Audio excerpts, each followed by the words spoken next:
بسم اللہ الرحمن الرحیم۔ ایک بوڑھے آدمی کو اس کی اولاد ہر روز یہ طعنہ دیتی کہ آپ نے ہمارے لیے کیا بنایا ہے۔ بابا جی یہ سن کر خاموش ہو جاتے۔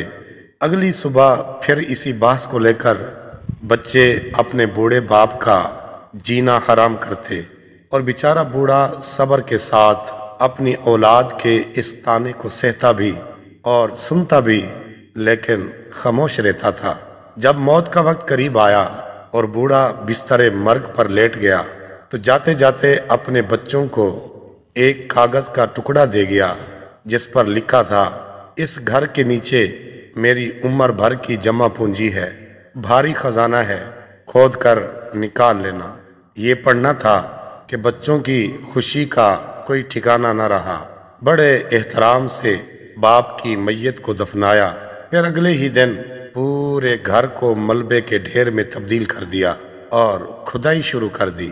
کھدائی کرتے کرتے ان کی نظر ایک چھوٹے سے صندوق پر پڑی، جسے کھولا گیا تو اس میں ایک پرچی پڑی تھی جس پر لکھا تھا، اگر تم سب اتنے ہی مرد ہو تو اسی گھر کو دوبارہ بناؤ جسے میں نے اپنا خون پسینہ بہا کر تعمیر کیا تھا، تمہارے سوال کا جواب بھی مل جائے گا۔ بچے رہی سہی چھت بھی گنوا بیٹھے۔ ناظرین، آج کا نوجوان ماں باپ کا خدمت گزار ہو یا نہ ہو، لیکن یہ سوال ضرور پوچھتا ہے، ہمارے والدین نے ہمارے لیے بنایا کیا ہے؟